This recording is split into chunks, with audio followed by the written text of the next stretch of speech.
أعوذ بالله من الشيطان الرجيم بسم الله الرحمن الرحيم إن الحمد لله نحمده ونستعينه ونستغفره ونعوذ بالله من شرور أنفسنا ومن يهد الله فلا مضل له ومن يضلل فلا هادي له وأشهد أن لا إله إلا الله وحده لا شريك له وأشهد أن محمدا عبده ورسوله আলহামদুলিল্লাহ আল্লাহ তাআলার অশেষ রহমতে আমরা আমাদের মাযহাবের ব্যাপারে দ্বিতীয় আলোচনায় সবাই একসাথে আসতে পারছি। তো আমরা ইনশাল্লাহ কন্টিনিউ করব গতদিন যেখানে রাখছিলাম। তার আগে ছোট করে রিক্যাপ হচ্ছে যে আমাদের মাযহাব নিয়ে আলোচনা শুরুতে আমরা দেখছিলাম যে ফিকহ এবং শরিয়ার মধ্যে পার্থক্যটা কি, যেখানে আমরা দেখছিলাম যে শরিয়া হচ্ছে কুরআন এবং হাদিসের যে আইনগুলো আল্লাহ তাআলা দিয়েছেন, নবী পাক সাল্লাল্লাহু আলাইহি ওয়াসাল্লামের হাদিস থেকে আমরা যে আইনগুলো আমরা পাইছি সেগুলো হচ্ছে শরিয়া, এবং এই শরিয়ার উপর ভিত্তি করে বিভিন্ন পরিস্থিতিতে যে আইনগুলো কি হবে, ইসলামিক রুলিংসগুলো কি হবে, এগুলো হচ্ছে ফিক। এই ডিরাইভড রুলিংগুলো হচ্ছে ফিক।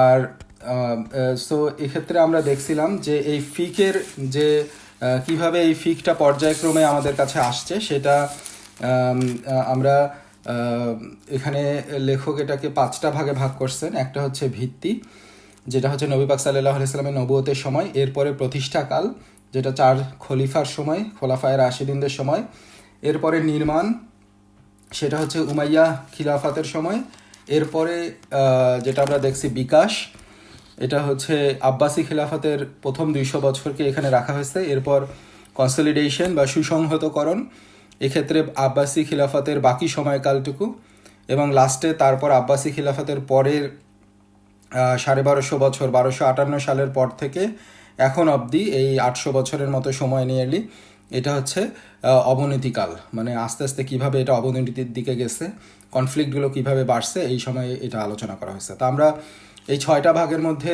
প্রথম ভাগটা নিয়ে আমরা আলোচনা করছি। প্রথম ভাগটা ছিল ভিত্তিকাল, যেটা হচ্ছে নবী পাক সাল্লাল্লাহু আলাইহি ওয়াসাল্লামের সময়। এই সময় আমরা দেখছি কিভাবে কুরআন নাজিল হয়েছে, এবং এই সময়ের মধ্যে আমরা নবী পাক সাল্লাল্লাহু আলাইহি ওয়াসাল্লামের হাদিসগুলোকে জানতে পারছি। সো আমরা শরিয়া এই সময়ের মধ্যে পেয়ে গেছি, যেটা হচ্ছে আমাদের ইসলামের মূল ভিত্তি। এখন এরপরে আমরা দেখছি যে এই সময় নবী পাক সাল্লাল্লাহু আলাইহি ওয়াসাল্লাম সাহাবাদেরকে ইস্তিহাদ করার জন্য প্রস্তুত করছেন। বিভিন্ন সময় সাহাবাদেরকে নবী পাক সাল্লাল্লাহু আলাইহি ওয়াসাল্লামের ইস্তিহাদের সুযোগ দিচ্ছেন, এবং তাদের ইস্তিহাদকে এবং সাহাবারা ইস্তিহাদ করতেন। তার মানে এই ইস্তিহাদের ব্যাপারে, অর্থাৎ কোনো একটা রুল কি, মানে আমার অপিনিয়ন কি হবে কুরআন এবং হাদিসের ভিত্তিক, এইটার জন্য নবী পাক সাল্লাল্লাহু আলাইহি ওয়াসাল্লাম সাহাবাদেরকে প্রস্তুত করছেন। সো এই সময়ে কোনো কনফ্লিক্ট ছিল না, কোনো বিভ্রান্তি ছিল না, কারণ তখন শুধু নবী পাক সাল্লাল্লাহু আলাইহি ওয়াসাল্লামের কাছেই কোনো বিভ্রান্তি আসলে বা কোনো দ্বিমত আসলে সেটাও নবী পাক সাল্লাল্লাহু আলাইহি ওয়াসাল্লাম সরাসরি তার কাছেই সবাই যাইতো, এবং তিনি যেটা বলতেন সেটাই সবাই গ্রহণ করে নিত, যেহেতু তিনি হচ্ছেন আল্লাহর নবী হিসেবে ছিলেন, এবং তার কথার উপরে আর কারো কোনো বক্তব্য ছিল না।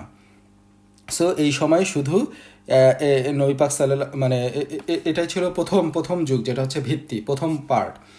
তো আমরা আজকে যেটা নিয়ে আলোচনা করব সেটা হচ্ছে প্রতিষ্ঠা। সো ফিকটা কিভাবে প্রতিষ্ঠিত হলো, যে ভিত্তির উপরে দাঁড়ালো নবী পাক সাল্লাল্লাহু আলাইহি ওয়াসাল্লামের নবুয়তের সময়ে, এরপরে কিভাবে এটা আস্তে আস্তে আরও প্রতিষ্ঠিত হলো, যেটা হচ্ছে 4 খলিফাদের সময়। সো এটা মানে এই মোটা দাগে 30 বছরের মতো একটা পিরিয়ড, যেটা হচ্ছে খলিফা আবু বকর রাদিয়াল্লাহু তাআলা আনহু, ওমর, উসমান এবং আলী রাদিয়াল্লাহু তাআলা আনহু, এই 4 জন খোলাফায়ে রাশিদিনদের সময়। সো আমরা যেটা এখানে দেখতে পাবো যে আলটিমেটলি এই সময়টা একটা বড় মানে ডিফারেন্স আসবে, যেটা হচ্ছে প্রথম ভিত্তিকালে নবী পাক সাল্লাল্লাহু আলাইহি ওয়াসাল্লাম স্বয়ং উপস্থিত ছিলেন, কিন্তু যখনই নবী পাক সাল্লাল্লাহু আলাইহি ওয়াসাল্লাম চলে গেলেন, তার মানে আমরা বুঝতে পারতেছি যে এই যে কোনো মত বিরোধ হলে বা ডিফারেন্স অফ অপিনিয়ন আসলে তারা যে নবী পাক সাল্লাল্লাহু আলাইহি ওয়াসাল্লামের কাছে যাইতেন, এবং নবী পাক সাল্লাল্লাহু আলাইহি ওয়াসাল্লাম যেটা সিদ্ধান্ত দিতেন সেটাই সবাই গ্রহণ করে নিতেন, কারণ তিনি হচ্ছেন আল্লাহর নবী। তো এই রাস্তাটা তো বন্ধ হয়ে গেল।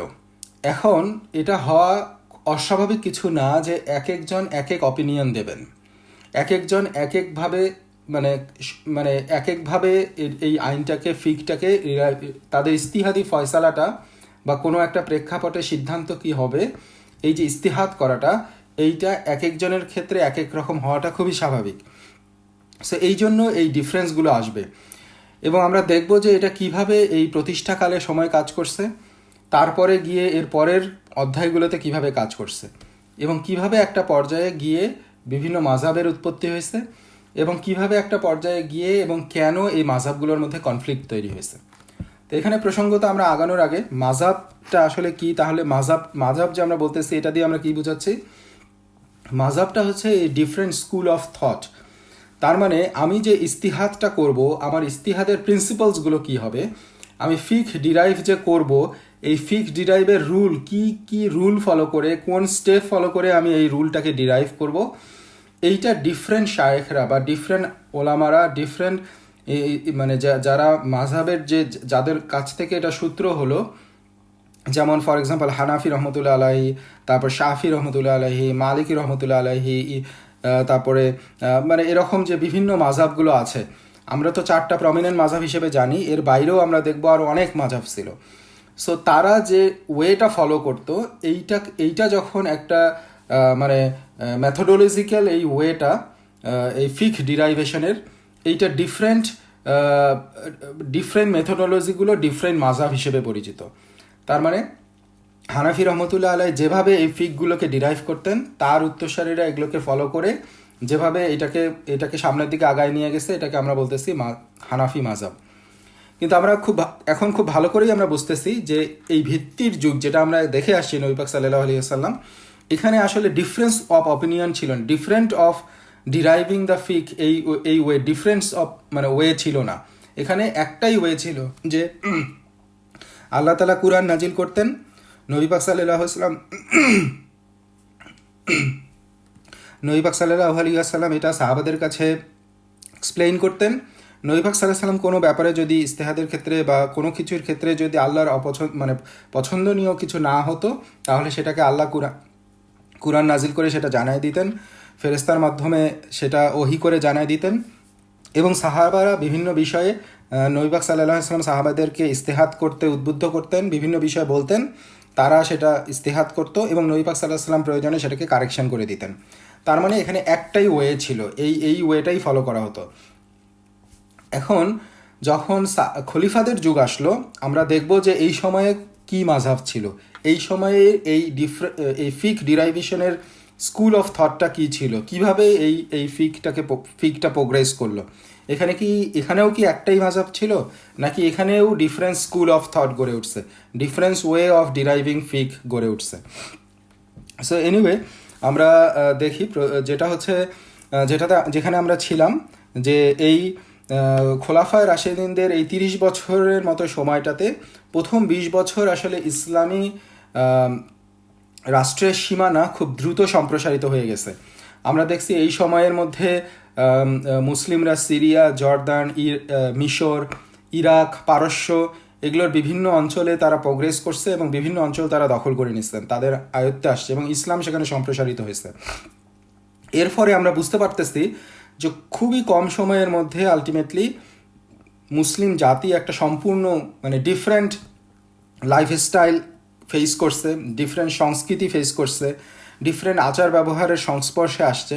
কারণ তাদের এই ডিফারেন্ট অঞ্চলের সংস্কৃতি এক এক রকম ছিল, তাদের ইসলামের আগে তাদের ধর্ম একরকম ছিল, তাদের কালচার একরকম ছিল। সো খুবই দ্রুত আসলে এই মানে 2-1 দশকের মধ্যেই মুসলিমরা এই ডিফারেন্ট কালচারের সম্মুখীন হয়েছে। এখন যখন এই ডিফারেন্ট কালচারের সম্মুখীন হলো, তখন শরিয়ার আইনে এর সুনির্দিষ্ট বিধানগুলো ছিল না এবং সেটা না থাকাটাই স্বাভাবিক, এবং কিন্তু তার মূলনীতিগুলো ছিল। এখন যখন তারা ডিফারেন্ট এই সিচুয়েশনগুলো ফেস করলো, ডিফারেন্ট কালচারগুলো ফেস করলো, ডিফারেন্ট প্রবলেমগুলো ফেস করলো, এগুলো ফেস করলে তাহলে আমার এই সমাধানটা কি হবে? সব ভিত্তির মধ্যে গত 23 বছর নবী পাক সাল্লাল্লাহু আলাইহি ওয়াসাল্লামের এই 23 বছরে আমাদের কাছে ভিত্তিটা দেয়া আছে এবং আমাদেরকে ইস্তিহাদের শিক্ষা আমাদেরকে নবী পাক সাল্লাল্লাহু আলাইহি ওয়াসাল্লাম সাহাবাদেরকে দিচ্ছেন। তো সাহাবারা যেটা করলেন যে তাদের এই শিক্ষা এবং নবী পাক সাল্লাল্লাহু আলাইহি ওয়াসাল্লাম যে কুরআন এবং সুন্নাহ রেখে গেলেন, এগুলোর উপর ডিপেন্ড করে তারা বিভিন্ন ইজতিহাদ ব্যাপকভাবে করতে থাকলেন এবং যে খলিফারা ছিলেন তারা এগুলোকে মানে সরাসরি এগুলোকে তারা লুক আফটার করতেন এবং তাদের মধ্যে সাহাবাদের মধ্যে তখন ইজমা হয়ে যাইত। সো এই শব্দটা আমাদের কাছে এখন আসবে, ইজমাটা কি? এতক্ষণ পর্যন্ত আমাদের ইজমার অস্তিত্ব ছিল না, কারণ ইজমাটা হচ্ছে যখন ডিফারেন্ট ইজতিহাদ, অনেক ওলামারা যখন কোনো একটা প্রবলেমে পড়লে তারা কুরআন এবং হাদিস ঘেটে বা বিভিন্ন ফিকের রুলসগুলো অ্যাপ্লাই করে তারা যখন একটা ইজতিহাদ করবেন, এখন এই ইজতিহাদের উপরে যখন সব ওলামা যখন একমত হয়ে যাবেন, দুই একজন ডিফারেন্স অফ অপিনিয়ন থাকতে পারে, বাট মোটা থেকে সবাই এটা মেনে নেবেন এবং সবাই এটাকে গ্রহণ করবেন, তখন বলা হবে যে এটার উপরে ইজমা হয়ে গেল, এই আইনের উপরে বা এই রুলসের উপরে ইজমা হয়ে গেছে, সব ওলামা এটাকে মেনে নিছেন। এখন কোনো একটা ইসলামের কোনো একটা বিধানের উপরে কোনো একটা বিষয়ে যখন ইজমা হয়ে যায়, তখন সেইটা আলটিমেটলি আর কখনো চেঞ্জ হইতে পারবে না, সেটাও ইসলামের আইনের একটা ভিত্তি। এই জন্য আমরা শুনি যে 4টা ভিত্তি, একটা হচ্ছে কুরআন, সুন্নাহ, ইজমা, কিয়াস। তো কুরআন এবং সুন্নাহটা তো আমরা খুব ইজিলি বুঝতেছি।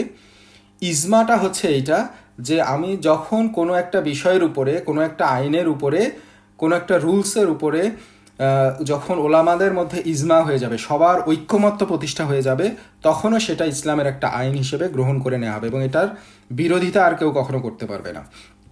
পরবর্তী যুগের কোনো ওলামারা এসে সবাই যদি এক হয়ে বলে যে না, আমরা ওই ইজমাটাকে এটা ভুল, এই হচ্ছে নতুন ইজমা, এইটা আসলে কখনো সম্ভব না। কারণ প্রথমের যুগের যারা ওলামারা যখন একমত হয়ে যাবে, পরবর্তী যুগের থেকে তাদের গ্রহণযোগ্যতা আরও বেশি। সো তারা যে মতের উপরে ইজমা হবে, সেই ইজমা আর কখনো মানে এটাকে আর ব্যত্যয় হবে না। সো সেটাই মানে রুলস হয়ে যাবে, সেটাই একমাত্র গ্রহণীয় হবে। এটার ব্যতিক্রম বা এটার এগেইনস্টে আর কোনো কিছুতে ইজমা হতে পারবে না। আর ইস্তিহাদ, কিয়াস যেটা, সেটা হচ্ছে এই ইস্তিহাদ বিভিন্নভাবে আমি যে কোনো একটা রুলস আছে, কোনো একটা কিছু শরিয়ায় বলা আছে, সেইটার সিমিলার কোনো একটা জিনিসকে আমি গবেষণা করে আমার মানে এই ফিকের এই বুঝ অ্যাপ্লাই করে আমি এটার রুলিংসটা দিলাম যে এই সময় এটা কি হবে, এই ক্ষেত্রে আমি কি করব। সো এটা হচ্ছে ইস্তিহাদ করা এবং এটা হচ্ছে কিয়াস। এক ধরনের রুলস আছে, সেইটাকে অন্য আরেকটা প্রেক্ষাপটে, অন্য আরেকটা সমস্যায় সেটাকে অ্যাপ্লাই করা। হ্যাঁ, যেমন ফর এক্সাম্পল যদি হতে পারে যে আঙ্গুরের রসের মদ যেটা হবে, সেইটা কুরআনে বা হাদিস থেকে আমরা জানবো যে সেইটা হচ্ছে হারাম করা হয়েছে। এখন আমার কাছে এখন কেউ আসে বলল যে তাহলে পান্তা ভাত থেকে যদি কেউ মানে মদ তৈরি করে, অথবা খেজুরের রসের যদি কেউ মদ তৈরি করে, তাহলে এটা কি হালাল না হারাম? তখন ওরা দেখবে যে কুরআনে হয়তো খেজুরের রস বা পান্তা ভাতের মদ এইটার ব্যাপারে সরাসরি কিছু বলা নাই, কিন্তু তারা দেখবে যে ওই যে মূল যে রুলটা দেয়া আছে, আঙ্গুরের রসের থেকে মদ হলে হারাম, তো ওইটাকে তারা অ্যাপ্লাই করবে এইটার উপরে, যে ওই সব কেন ওইটাকে হারাম করা হয়েছে, সেইটার সাথে এটা সাদৃশ্য আছে কিনা। তখন ওইটার যে রুলিংটা সেটা এটার উপরে, এই হচ্ছে কিয়াস করা তারা। এবং এটা ইস্তিহাদও, যে আমি ইস্তিহাদ করে বললাম যে এটার রুল হবে এই, কুরআন এবং হাদিসের আলোকে, ইজমার আলোকে আমি ইস্তিহাদ করলাম। তো এখন এই যে প্রতিষ্ঠাকাল, এই সময়টা এসে তার আগে কোনো ইজমা ছিল না, কারণ তার আগে নবী পাক সাল্লাল্লাহু আলাইহি ওয়াসাল্লাম যেটা বলছেন সেটাই, এবং সেটাই সবাই মেনে নিছেন। এখানে ডিফারেন্ট মত দিয়ে সেটার উপর সবাই একমত হওয়া, এটার প্রয়োজন ছিল না। কিন্তু এই যুগে এসে আমরা দেখব যে প্রতিষ্ঠাকালে মানে সাহাবিরা এই ইস্তিহাদ করতেন এবং তাদের মধ্যে ইজমা প্রতিষ্ঠিত হইত। এবং আমরা বুঝতেছি এটা কেন প্রয়োজন ছিল এবং এটা কেন হয়েছে, কারণ এটাই স্বাভাবিক, কারণ এখন নবী পাক সাল্লাল্লাহু আলাইহি ওয়াসাল্লাম নাই। সো এখন আমরা দেখি তাহলে এই সমস্যা সমাধানের 4জন খলিফার মূল নীতিগুলো কি ছিল। কোনো যখন সমস্যা আসতো, কোনো যখন রুলস জানার প্রয়োজন হইতো, ইসলামের বিধান জানার প্রয়োজন হইতো, 4 খলিফা কি নীতি অবলম্বন করতেন। তো আমরা স্টেপ বাই স্টেপ সেটা দেখি। প্রথমে তারা কুরআনে সমস্যাটির সমাধান খুঁজতেন। প্রথমে তারা দেখতেন এটা কুরআনের মধ্যে আছে কিনা। যদি তারা কুরআনে ক্লিয়ারলি কিছু না পাইতেন, তখন তারা দেখতেন যে কুরআনের কোনো সুনির্দিষ্ট বিধান না পেলে তারা সুন্নাতে এটাকে দেখতেন, যে নবী পাক সাল্লাল্লাহু আলাইহি ওয়াসাল্লামের হাদিসে, তার কর্মে বা তার কথায় কোথাও এটা পাওয়া যায় কিনা। এখন যদি সুন্নাতেও যদি ক্লিয়ার কোনো সমাধান না পাওয়া যায়, তখন তারা যেটা করতেন, তারা বিশিষ্ট সাহাবীদেরকে ডেকে সেইটা সমাধানের ব্যাপারে সর্বমত প্রতিষ্ঠার জন্য তাদের কাছ থেকে এই সমস্যার সমাধান চাইতেন। খলিফারা এটাকে আয়োজন করতেন। কোনো একটা প্রবলেমে যখন পড়তেন, কুরআন এবং সুন্নায় যদি ক্লিয়ার না থাকতো, তখন সাহাবাদেরকে তারা ইস্তেহাদ করতে বলতেন যে এটার ক্ষেত্রে আমরা এখন কি করব। বিশিষ্ট সাহাবী যারা ছিল, যাদের ফিকের ব্যাপারে বা কুরআন এবং হাদিসের ব্যাপারে যাদের গভীর জ্ঞান ছিল, বিশেষ করে তাদের পরামর্শ তারা নিতেন, এবং তারা যেটা পরামর্শ দিতেন খলিফা সেটার উপরে সেটা মেনে নিতেন। এখন যদি এমন হইতো কোনো একটা বিষয়ে যে মতৈক্যে উপনীত হওয়া যদি সম্ভব না হতো, যে কেউ বলতেছে এটা এরকম, কেউ বলতেছে এরকম, তাহলে যেটা হতো অধিকাংশ সাহাবারা যেটার উপরে মত দিচ্ছে সেইটাকে তারা মেনে নিতেন। এখন দেখা গেল যে এমনভাবে হইল যে 10 জনের মধ্যে 3 জন বলতেছে এরকম, 2 জন এরকম, 3 জন এরকম, অর্থাৎ সংখ্যাগরিষ্ঠর হিসেবেও আসলে মতে পৌঁছানোটা একটু কঠিন হয়ে যাচ্ছে। তখন খলিফা নিজেই ইস্তিহাদ করতেন, এবং খলিফা নিজে ইস্তিহাদ করতে ওই মতগুলোর মধ্যে যে কোনো একটাকে সে গ্রহণ করতেন, এবং খলিফা নিজে ইস্তিহাদ করে সেই মতটাকে গ্রহণ করতেন এবং সেইটাকেই আইনে পরিণত করতেন। এর সাথে সাথে এটাও উল্লেখ্য, অন্যরা যাই বলুক না কেন, এটাও অনেক সময় যেটা হতো, বা খলিফাদের ক্ষেত্রে বিশেষ কিছু ক্ষেত্রে যেটা হতো, বিশেষ সমস্যার সমাধানে সর্বসম্মতিক্রমে অন্যান্যরা সবাই যেটা বলতো সেই সিদ্ধান্ত বাতিল করে দিয়েও খলিফা নিজে সেটাকে ইস্তেহাদ করে সিদ্ধান্ত নিতেন। তার মানে এখান থেকে আমরা যেটা বুঝতেছি, বাট মেইনলি আসলে মেজরিটি ক্ষেত্রে যেটা হইতো যে সাহাবাদের যে বক্তব্য সেটাকে তারা মেনে নিতেন। অধিকাংশের ক্ষেত্রে প্রথমত সবাই যেটা বলতো সেটা, মতৈক্যে পৌঁছানো না গেলে অধিকাংশরা যে মতটা দিত সেইটা, এবং সেক্ষেত্রেও যদি খলিফা যদি চাইতেন তাহলে নিজে ইস্তিহাদ করে কোনো একটা কোনটা গ্রহণযোগ্য হবে সেইটাকে উনি সেই মতটা দিতেন এবং অন্যান্য সিদ্ধান্তগুলোকে বাতিল করতেন। তো তাহলে আমরা এই মোটা দাগে এই 4 খলিফালি মানে ওয়ে অফ এই ডিফারেন্ট সমস্যার সমাধানটা এরকম ছিল। সো আমরা বুঝতে পারতেছি যে এইখানেও আসলে মতৈক্য খুব বেশি ছিল না, কারণ তাদের ক্ষেত্রে তারা যে সিদ্ধান্তটা দিতেন সবাই খলিফার এই সিদ্ধান্তটাকে মেনে নিত। অনেকটা যেরকম যারা নবী পাক সাল্লাল্লাহু আলাইহি ওয়াসাল্লামের সিদ্ধান্তগুলোকে তারা মেনে নিত, সেই রকম তারা এই খোলাফায়ে রাশিদিনদের সময়ে খলিফা যে সিদ্ধান্ত দিতেন সেইটার ব্যাপারে অনেক সময় কারো কোনো কিছু পছন্দ না হলেও আলটিমেটলি তারা ঐক্যের স্বার্থে এটাকে চুপ থাকতেন এবং তারা খলিফা যেটা বলতেন সেটাকে মেনে নিতেন।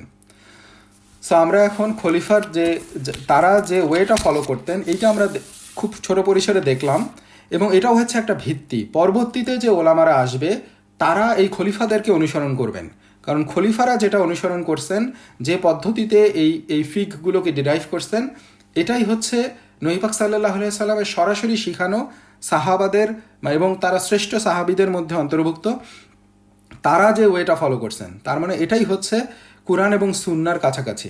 সো এই ওয়েটা পরবর্তী যুগের আলেমরাও ফলো করছেন। সো এনিওয়ে, আমরা এখন দেখি যে সাহাবীদের ব্যক্তিগত ইস্তিহাদের ক্ষেত্রে কি হইতো। আমরা যখন আলোচনা করলাম যে সাহাবারা বিভিন্ন সময় ইস্তিহাদ করতেন, সো সাহাবারা কিভাবে ইস্তিহাদ করতেন। তো এখন সাহাবারা যখন কোনো সিদ্ধান্ত দিতেন বা কোনো কিছু ব্যাপারে কোনো মন্তব্য করতেন, তখন তারা কুরআন এবং সুন্নার আলোকে সিদ্ধান্ত দিতে সর্বাত্মক চেষ্টা করতেন। এটা ডেফিনেটলি তারা সেটাই করতেন, কিন্তু তারা জানতেন যে তারা যে ইস্তিহাদটা করতেছেন এইটা সম্পূর্ণ সঠিক নাও হইতে পারে। তো এই রকম ক্ষেত্রে যেমন একটা উদাহরণ হচ্ছে যে মহরানা নির্ধারণ করা হয় নাই, এমন যদি কোনো মহিলার স্বামী মারা যায় তাহলে স্বামীর সম্পদে তার প্রাপ্য অংশ কেমন হবে। ইবনে মাসউদ রাদিয়াল্লাহু তাআলা আনহুকে জিজ্ঞেস করা হয়েছিল, তখন তিনি বলছেন যে এই ব্যাপারে আমার সিদ্ধান্ত প্রদান করছি, সিদ্ধান্ত যদি সঠিক হয় তাহলে তা আল্লাহর পক্ষ থেকে, আর যদি ভুল হয় তা আমারও শয়তানের পক্ষ থেকে। তার মানে তারা সবসময় কনসার্ন থাকতেন তারা যে ইস্তিহাদটা করতেছেন এইটা আসলে কুরআন এবং সুন্নাহ মোতাবেক হচ্ছে কিনা, বা কারণ এবং তারা অনেক সময় যে দেখা যেত সব সাহাবী সব হাদিসগুলো জানতেন না, কারণ সাহাবারা একটা সময় দেখা গেছে নবী পাক সাল্লাল্লাহু আলাইহি ওয়াসাল্লামের সান্নিধ্যে ছিলেন কয়েকদিন, কয়েক মাস, কয়েক বছর, তারপরে তারা বিভিন্ন প্রয়োজনে দূরে চলে গেছেন। তারপর নবী পাক সাল্লাল্লাহু আলাইহি ওয়াসাল্লামের সাথে 24 আওয়ার্স তো সব সাহাবা একসাথে থাকতেন না। সো দেখা গেছে যে কোনো এক সাহাবা কোনো একটা জিনিস জানতেন কিন্তু আরেক সাহাবা সেই হাদিসটা জানতেন না, বা নবী পাক সাল্লাল্লাহু আলাইহি ওয়াসাল্লামের সেই বক্তব্যটা তার কাছে আসে নাই। সো এইসব ক্ষেত্রেও কিন্তু তারা যখন ইস্তিহাদ করতে যাইতেন, কোনো সমস্যায় পড়তেন, তখন তো তাদেরকে একটা এই ব্যাপারে আমি কী করবো, আমার তো একটা প্রবলেম চলে আসছে, তখন তারা এই ব্যাপারগুলোতে ইস্তিহাদ করতেন, কিন্তু তারা পুরোপুরি আল্লাহর উপরে এটাকে ছেড়ে দিতেন। যদি এই সিদ্ধান্ত সঠিক হয় তাহলে সেটা আল্লাহর পক্ষ থেকে, আর যদি ভুল হয় তাহলে সেটা আমার এবং শয়তানের পক্ষ থেকে। তার মানে যদি কখনো এটা থেকে আরও ক্লিয়ার কোনো এভিডেন্স পাওয়া যায়, আরও যদি সহি কোনো হাদিস পাওয়া যায়, তাহলে তারা সেই মত থেকে নিজেকে সরায় নিয়ে আসতেন। কীরকম? ওমর রাদিয়াল্লাহু তাআলা আনহুর ক্ষেত্রেই বর্ণনায় আসছে যে ওমর রাদিয়াল্লাহু তাআলা আনহু স্বামীর দিয়াহ, যে দিয়াহ অর্থাৎ কাউকে যদি দুর্ঘটনাজনিত কারণে হত্যাকাণ্ড ঘটে যায়, তাহলে তার যে তার সে যে অর্থ পাবে, যে যে ক্ষতিপূরণ পাবে, সেটা তার উত্তরাধিকাররা পাবে। তার মানে সে উমর রাদিয়াল্লাহু তাআলা আনহুর বক্তব্য ছিল, বা তার যে ইস্তেহাদ ছিল, এটা হচ্ছে যে কোনো স্বামীর ক্ষেত্রে যদি এটা হয়, হত্যাকাণ্ড হয়, তাহলে তার যে ক্ষতিপূরণটা, এটা তার বংশের পিতৃকুলের পুরুষ আত্মীয়দের মধ্যে বন্টন করা হবে, এবং এক্ষেত্রে তার স্ত্রী কোনো অংশ পাবে না। এটা হচ্ছে তার ইস্তিহাদ ছিল। কিন্তু আদ-দাহহাক ইবনে সুফয়ান রাদিয়াল্লাহু তাআলা আনহু তাকে বললেন, যখন আয়সাম দিবাবির স্ত্রীকে তার স্বামীর দিয়ায় অর্থ কিছু অংশ প্রদান করার জন্য রাসূল সাল্লাল্লাহু আলাইহি ওয়াসাল্লাম আমার কাছে চিঠি পাঠিয়েছেন। তো এই সাহাবা তাকে এসে বললেন যে আমার কাছে নবী পাক সাল্লাল্লাহু আলাইহি ওয়াসাল্লাম স্বয়ং চিঠি পাঠাইছেন, যখন কোনো একজনের স্ত্রী যখন মারা গেছেন, তার স্বামীর যে ক্ষতিপূরণ, সেইটা থেকে কিছু অংশ তার স্ত্রীকে দেওয়ার জন্য রাসূল সাল্লাল্লাহু আলাইহি ওয়াসাল্লাম তাকে চিঠি পাঠাইছেন। তার মানে তার ক্ষতিপূরণের অংশ তার স্ত্রীও পাবে, যেটা ওমর রাদিয়াল্লাহু তাআলা এই হাদিসটা জানতেন না, এবং সেই হিসেবে উনি এটাকে ইস্তিহাদ করছিলেন। কিন্তু যখন উনি এই হাদিসটা জানতে পারলেন, নবী পাক সাল্লাল্লাহু আলাইহি ওয়াসাল্লামের এই মানে চিঠির ব্যাপারে জানতে পারলেন, তখন তার মতটাকে উনি প্রত্যাহার করে নিলেন। সো এইটাই ছিল প্রত্যেকটা সাহাবির মেথোডোলজি ছিল এরকম। তারা ইস্তিহাদ করতেন, কিন্তু কোনো ব্যাপারে ভুল যখনই প্রমাণিত হইতো, তখনই তারা সেখান থেকে সরে আসতেন। এবং দেখা গেল যে এই রকম চেষ্টা করার পরেও অনেক সময় সাহাবিদের মধ্যে মতপার্থক্য হইতো, যেটা খুবই স্বাভাবিক। আমরা বুঝতে পারতেছি যে যখনই কেউ ইস্তিহাদ করতে যাবে, তখন মতের পার্থক্য হওয়াটাই স্বাভাবিক। এটা বিভিন্ন কারণে হবে, আমরা সামনে আরও দেখব যে কী কী কারণে এগুলো হয়। কিন্তু যখন তারা সহিহ হাদিস পাইতেন, তখন তাদের মতপার্থক্য ভুলে তারা সাথে সাথে সেটা মেনে নিতেন। যেমন আমরা আরেকটা এক্সাম্পল দিতে পারি। একদম ইনিশিয়াল নবী পাক সাল্লাল্লাহু আলাইহি ওয়াসাল্লামের ওফাতের সাথে সাথেই কী হয়েছিল, নবী পাক সাল্লাল্লাহু আলাইহি ওয়াসাল্লাম যখন ইন্তেকাল করলেন, তখন তাকে কোথায় দাফন করা হবে, এটা নিয়েই সাহাবাদের মধ্যে মতবিরোধ তৈরি হয়ে গেছিল। যে বিভিন্ন জন বিভিন্ন জায়গায় তাকে দাফন করার ব্যাপারে পরামর্শ দিচ্ছিলেন। তখন আবু বকর রাদিয়াল্লাহু তাআলা আনহু তাদের সামনে এসে বর্ণনা করলেন যে নবী পাক সাল্লাল্লাহু আলাইহি ওয়াসাল্লাম বলছেন, নবীগণ যেখানে মারা যায় সেখানেই সমাহিত হন। এই কথা যখনই শুনলেন, তখন সব সাহাবা তাদের ব্যক্তিগত সব মত প্রত্যাহার করে নবী পাক সাল্লাল্লাহু আলাইহি ওয়াসাল্লামের স্ত্রী আয়েশা রাদিয়াল্লাহু তাআলা আনহার ঘরে তার বিছানার নিচে কবর খনন করে তাকে দাফন করেন। কারণ আয়েশা রাদিয়াল্লাহু তাআলা আনহা নবী পাক সাল্লাল্লাহু আলাইহি ওয়াসাল্লাম সেখানে মৃত্যুবরণ করছিলেন। সো এখানে আমরা এইভাবেই প্রত্যেকটা ক্ষেত্রেই তারা যখনই কোনো ইস্তিহাদ করতেন, ব্যক্তিগত কোনো কিছু বলতেন, কুরআন হাদিস ভিত্তিক, এবং সেটা ছিল কুরআন হাদিস ভিত্তিক, কিন্তু তার পরবর্তীতে তার ব্যতিক্রম কিছু পাইলেই, হাদিস পাইলে বা স্ট্রং কোনো অপিনিয়ন পাইলে, সেটাকেই তারা গ্রহণ করে নিতেন। সো এবং তারা যেটা ফলো করতেন, যদি কখনো কোনো ঐক্যমত্য প্রতিষ্ঠা করা সম্ভব নাও হইতো, তারপরেও যেহেতু সাহাবারা প্রত্যেকেই কুরআন এবং হাদিস ভিত্তিক ইস্তিহাদ করতেন, তারা একে অপরের মতকে সম্মান প্রদর্শন করতেন। হয়তো আমি তার মতটা, তার ইস্তিহাদ বা তার বুঝ এটার সাথে একমত না, কিন্তু তার ব্যাপারে যে আমি বিরোধিতা করব, সেইটাও তারা করতেন না। কারণ তারা সবসময় এই ভয়ে থাকতেন যে হয়তো তার বুঝটাই সঠিক, হ্যাঁ হয়তো আমি এক্ষেত্রে বা এটাই হয়তো আল্লাহর পছন্দনীয়, আমারটাও ভুল হইতে পারে, বা সে যেভাবে বুঝছে সেইভাবে সে ইস্তিহাদ করছে, এখানে আমার বিরোধিতা করার সুযোগ নাই। এই শিক্ষাগুলো আসলে নবী পাক সাল্লাল্লাহু আলাইহি ওয়াসাল্লামের সময় থেকেই আসছে। আমরা যে বলছি যে নবী পাক সাল্লাল্লাহু আলাইহি ওয়াসাল্লাম তাদেরকে প্রস্তুত করছেন। যেমন আমরা এই এক্সাম্পলটাও দিছিলাম যে যখন বনু কুরাইজায় নবী পাক সাল্লাল্লাহু আলাইহি ওয়াসাল্লাম সালাতের আসরের সালাত আদায় করতে বলছিলেন, যে ওখানে না যাওয়া পর্যন্ত তারা আসরের সালাত আদায় করবে না। তাদের দুর্গকে বনু কুরাইজাকে তাদের বিরুদ্ধে যখন মুসলিম বাহিনী উনি পাঠালেন নবী পাক সাল্লাল্লাহু আলাইহি ওয়াসাল্লাম, কিন্তু তাদের মধ্যে ওই ইস্তিহাদি ব্যাপার, তাদের মধ্যে দ্বিমত চলে আসলো। যে কেউ বলল যে আসরের নামাজের ওয়াক্ত হয়ে গেছে, আমি এখন আসরের নামাজ আমরা পড়ে ফেলবো, নবী পাক সাল্লাল্লাহু আলাইহি ওয়াসাল্লাম তাগাদা দেওয়ার জন্য বলছেন। আর কেউ বললো না, নবী পাক সাল্লাল্লাহু আলাইহি ওয়াসাল্লাম যেহেতু বলছেন আমরা বনু কুরাইজার দুর্গগুলোর কাছে গিয়ে ওদের অঞ্চলে গিয়েই আসর পড়বো, এখানে আসরের ওয়াক্ত পার হয়ে গেলেও আমরা আসর এখন পড়বো না। নবী পাক সাল্লাল্লাহু আলাইহি ওয়াসাল্লাম পরবর্তীতে যখন তার সামনে এটা নিয়ে আসা হয়েছে উনি দুইটাকেই মত গ্রহণ করছেন। তার মানে ডিফারেন্স অফ অপিনিয়ন হইতে পারে, এবং সাহাবারা সেটাই করছিলেন যে তার বুঝ হিসেবে যেটা সঠিক মনে হয়েছে সেটা সে করছে। এই ক্ষেত্রে বিরোধিতার কোনো সুযোগ নাই, তারা একে অপরের মতের প্রতি সম্মান প্রদর্শন করতেন এবং একজন আরেকজনের উপরে নিজের মতটাকে চাপাই দেওয়ার চেষ্টা করতেন না। তবে যদি এমন হইতো যে তারা স্পষ্ট দেখতে পাচ্ছেন যে কোনো একটা ফর এক্সাম্পল একটা জিনিস ভুল, তখন আবার এটা না যে তারা সেটাকে আবার মেনে নিয়ে চুপ থাকতেন। যেমন ইসলামের প্রাথমিক যুগে কখনো কোনো কিছু কিছু আইন, কারণ আমরা দেখছি যে ইসলামী কুরআনের আইনগুলো আস্তে আস্তে মানুষের উপরে ফরজ করা হয়েছে, বিভিন্ন ধাপে ধাপে আসছে। সেই রকমই অনেক কিছু যেটা হইতো যে আগে যেটা গ্রহণযোগ্য ছিল, ইসলামের একটা পর্যায়ে এসে নবী পাক সাল্লাল্লাহু আলাইহি ওয়াসাল্লামের মদিনার লাইফের একটা পর্যায়ে এসে সেগুলোকে বাতিল করা হয়েছে, নতুন আইন আসছে। কিন্তু দেখা গেল ওই যে যেহেতু সব সাহাবা সব সময় নবী পাক সাল্লাল্লাহু আলাইহি ওয়াসাল্লামের কাছে ছিলেন না, কেউ বেশি সময় ছিলেন, কেউ কম সময় ছিলেন, কেউ কেউ একটা জিনিস জানতো, পরবর্তীতে যে এটা চেঞ্জ হয়ে গেছে এটা হয়তো জানতেন না, তার আগেই হয়তো সে অন্য জায়গায় চলে গেছেন, নবী পাক সাল্লাল্লাহু আলাইহি ওয়াসাল্লাম তাকে হয়তো অন্য কাজে পাঠাইছেন, বা সে হয়তো ওই সময়টা নবী পাক সাল্লাল্লাহু আলাইহি ওয়াসাল্লামের কাছে ছিলেন না, সো এই জন্য এটা উনি জানতেন না। কিন্তু তারপরেও তারা যখন আগের রুলটাকেই ফলো করতেন, যেটা এখন মানে মানে আর গ্রহণযোগ্য না, তখন তখন সাহাবারা সেটাকে দমন করতেন। যেমন আমরা একটা এক্সাম্পল হতে পারে এরকম যে মুতাহ বিয়ে হচ্ছে যে মানে কেউ যদি কারো স্ত্রী তালাক হয়ে যায়, তারপরে সে নাম কুয়াস্তে আরেকজনের সাথে বিয়ে হয়ে তারপরে সে আবার আগের স্বামীর কাছে ফিরে আসলো। সো এইটা ছিল হচ্ছে মুতা বিয়ের এই প্রসেস। আগে মানে প্রাক ইসলামী যুগে এটা গ্রহণযোগ্য ছিল, এটা হচ্ছে সাময়িক বিয়ে ছিল। তো ইসলামের শুরুর দিকে এই প্রথাটা অনুমোদিত ছিল, কিন্তু নবী পাক সাল্লাল্লাহু আলাইহি ওয়াসাল্লামের ইন্তেকালের আগে তিনি এটাকে নিষিদ্ধ করে দেন।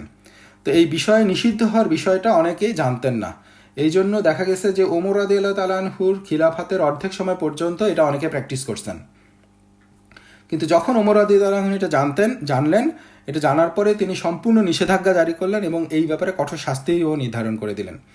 তো এই রকম আর কি জিনিসগুলো ছিল যে সাহাবারা তারা একে অপরের মতকে সম্মান করতেন, কিন্তু যদি দেখতেন কেউ মানে এখন গ্রহণযোগ্য না এরকম কিছুর উপরে প্র্যাকটিস করছে বা কিছু মত দিচ্ছে, তখন সেটার উপরে তারা সেটাকে আবার অনুমোদন দিতেন না। সো এই হচ্ছে, তো এখানে কোনো দলাদলি ছিল না, দলাদলির অনুপস্থিতি, যেটা আমরা দেখলাম যে কোনো সিদ্ধান্ত গ্রহণের ক্ষেত্রে তারা পারস্পরিক আলোচনা করতেন এবং মতৈক্যে পৌঁছানোটা সহজ ছিল। এবং মতৈক্যে পৌঁছানো সহজ ছিল কারণ তারা সরাসরি নবী পাক সাল্লাল্লাহু আলাইহি ওয়াসাল্লাম থেকে শিক্ষাপ্রাপ্ত, এক নম্বর। তাদের বুঝ, কুরআন এবং হাদিসের বুঝ তাদের থেকে বেশি আর কারো ছিল না। এবং আরও কারণ হচ্ছে তারা মদিনার মধ্যেই বেসড ছিলেন এবং মদিনা থেকে খুব দূরে চলে গেছেন তা না। এবং খলিফাদের আরেকটা টেন্ডেন্সি ছিল, তারা প্রসিদ্ধ যে সাহাবারা ছিল তাদেরকে সবসময় নিজের কাছে রাখতেন, তাদেরকে মদিনা থেকে বাইরে বের হওয়ার পারমিশন দিতেন না, কারণ বিভিন্ন ক্ষেত্রে তাদের পরামর্শ তারা গ্রহণ করতেন। সেই জন্য আসলে এই জিনিসগুলো সহজ ছিল তাদের ইজমাতে পৌঁছানো, কারণ তারা একজন আরেকজনের সাথে ইন্টারাকশন করতে পারছেন, একজন আরেকজনের বুঝ শেয়ার করতে পারছেন, তারা সবাই খলিফার কাছাকাছি আসেন, খলিফা ফাইনাল ডিসিশন দিচ্ছেন। সো এবং তারা বিনয়ের সাথে ফতোয়া দিতেন এবং তারা কোনো আরেকটা যেটা সাহাবারা প্র্যাকটিস করতেন যে তারা যদি কোনো ব্যাপারে একদম ক্লিয়ার না হতেন, তাদের কাছে জিনিসটা পরিষ্কার না হতো, তারা সেই জটিল প্রশ্নগুলো থেকে নিজেকে বিরত রাখতেন। তারা সবসময় বলতেন যে অমুকের কাছে যাও। যেমন আবদুল্লাহ ইবনে আব্বাস রাদিয়াল্লাহু তাআলা আনহু, আবদুল্লাহ ইবনে ওমর রাদিয়াল্লাহু তাআলা আনহু, তাদের কাছে তারা প্রেরণ করতেন, কারণ তারা নিজেরা সেই ভুল থেকে বেঁচে থাকার জন্য তটস্থ থাকতেন, যে না জানি আমি কোনো ভুল সিদ্ধান্ত দিয়ে ফেললাম। এই জন্য তারা জ্ঞানী সাহাবি যারা ছিল তাদের কাছে পাঠাতেন এবং তাদের কাছ থেকে আসলে সিদ্ধান্তগুলো নিতেন, রেদার দেন নিজেরা বেশি বেশি এই সিদ্ধান্তগুলো দেয়া থেকে। সো এই কারণেও আসলে জটিলতা কম হয়েছে, এই কারণেও দলাদলির অনুপস্থিতি ছিল। তা আমরা যদি দেখি যে এই যুগে তাহলে ফিকের বৈশিষ্ট্যগুলো কেমন ছিল, এই যুগে হচ্ছে ফিক শাস্ত্রের বিশেষত্ব ছিল এটা অসাধারণ বাস্তবমুখী রূপ, অর্থাৎ তারা কোনো কিছু কল্পনা বা অনুমান ভিত্তিক যে ফিক এটা না হয়ে তারা মানুষের দৈনন্দিন সমস্যা নিয়ে যে বাস্তব সমস্যাগুলো আসতো সেগুলোর ব্যাপারে তারা আলোচনা করতেন এবং সেগুলোর ব্যাপারে সিদ্ধান্ত দিতেন। তো এখানে এই যে কাল্পনিক বা অনুমান নির্ভর এই কথাটা কেন আসলো, কারণ আমরা পরবর্তীতে দেখব যে কিছু কিছু ফিকের ক্ষেত্রে অনেকে যেটা ফলো করতো, বাস্তব সমস্যাকে নিয়ে হ্যান্ডেল না করে তারা কি সমস্যা হইতে পারে সেই ব্যাপারে তারা অনুমান করত, যে যদি এটা এরকম হয় তাহলে এটার আনসার কি হবে। এইভাবে তারা অনুমান ভিত্তিক বা কল্পনা করে বিভিন্ন ফিক শাস্ত্র তৈরি করছেন। এবং সেটাও তারা কিভাবে করছেন বা কেন প্রয়োজন হয়েছিল এগুলো আমরা পরে আসব। কিন্তু এই যুগে আসলে এই খোলাফায়ে রাশিদিনদের সময়ে বাস্তবমুখী মানে সমস্যাগুলোকে তারা হ্যান্ডেল করছেন, কোনো সমস্যা আসছে এবং সেটাকে তারা ফেস করছেন।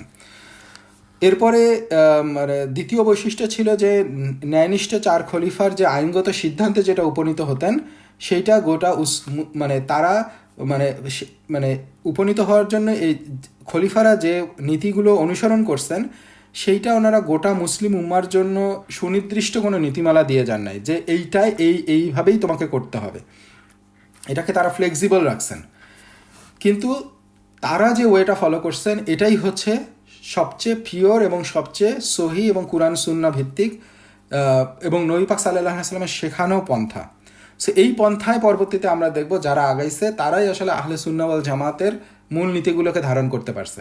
যারাই এই সাহাবা খোলাফায়ে রাশেদিন এবং প্রাথমিক যুগের এই আলেমদের এই way of thinking, way of methodology থেকে সরে গেছে, তারাই আসলে এই আহলে সুন্নাহ ওয়াল জামা বা মূল ইসলামিক যে চেতনা বা ফিক ডিরাইভেশনের যে রুলিং সেগুলো থেকে দূরে চলে গেছে এবং বিভিন্ন ডেভিয়েটেড গ্রুপ তৈরি হয়ে গেছে। বাট আমরা যে মাযহাবগুলোকে জানি তারা আলহামদুলিল্লাহ তারা আহলে সুন্নাহ ওয়াল জামাতের উপরেই নিজেদেরকে প্রতিষ্ঠিত রাখছে। ডিফারেন্ট গ্রুপ বলতে আমরা বোঝাচ্ছি যে ডিফারেন্ট ডেভিয়েটেড গ্রুপ, যারা আসলে অনেক ক্ষেত্রে ইসলাম থেকে দূরে সরে গেছে।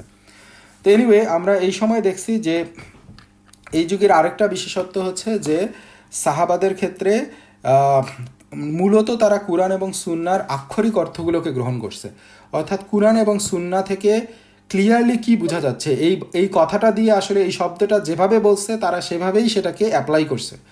কিন্তু পরবর্তীকালে আমরা দেখব যে অনেক ক্ষেত্রে এই কুরআনের এই আক্ষরিক অর্থগুলো না নিয়ে তার ভাবার্থকে ইউজ করা হয়েছে। সেই ভাবার্থকে ইউজ করে আমরা একটা রুলিংসের মধ্যে আসলাম যেটা হয়তো দেখা গেছে যে সেইটা অন্য মানে সেই যেহেতু আক্ষরিক অর্থ না নিয়ে আমি ভাবার্থ নিচ্ছি, সো পরবর্তীতে হয়তো অন্য কোনো হাদিস বা অন্য কোনো মানে সহি হাদিস যখন আসবে দেখবো সেটার পরিপন্থী হয়ে যাচ্ছে। কিন্তু এই যুগের যে বৈশিষ্ট্য ছিল তারা আলটিমেটলি কুরআনের আক্ষরিক অর্থগুলোকেই আঁকড়ে ধরছেন এবং সেগুলোকেই প্রাধান্য দিচ্ছেন এবং সেইভাবেই রুলিংগুলোকে ডিরাইভ করছেন। বাট এর সাথে সাথে যেমন এটার ব্যাপারে অগ্রগামী ছিলেন ইবনে ওমর রাদিয়াল্লাহু তাআলা আনহু, যিনি ছিলেন প্রথম সারির আইনবিদ এবং ইনি সারা জীবন মদিনায় বাস করছেন এবং এই নীতির অনুসরণ করছেন। কিন্তু অন্যদিকে আবার সাহাবাদের মধ্যেও আবার কিছু ছিল যারা ব্যক্তিগত মতকে ব্যবহার করছেন, কুরআন সুন্নায় আলোচনা সরাসরি হয় নাই, সেই ক্ষেত্রগুলোতে তারা ব্যক্তিগত মত ব্যবহার করছেন। এই ক্ষেত্রে যেমন আমাদের উদাহরণ হচ্ছে যে আবদুল্লাহ ইবনে মাসউদ রাদিয়াল্লাহু তাআলা আনহু, যিনি পরবর্তীতে ইরাকে বসবাস করা শুরু করছেন। তো এইসব ক্ষেত্রে যদি তারা মানে সম্ভাব্য ভুলকে তারা সম্পূর্ণ নিজেদের উপরে আরোপ করছেন, আমরা যেটা দেখলাম তারা যখন কোনো ইস্তিহাদ করতেন তখন কোনো ভুল হলে তারা নিজেদের উপরে আরোপ করতেন এবং তারা যে কোনো সময় সহি হাদিস পেলে নিজের মত পরিবর্তন করে সেটার উপরে চলে আসতেন। এবং আমরা প্রেক্ষাপটও দেখব কেন তাদেরকে এই মতগুলো দিতে হয়েছিল।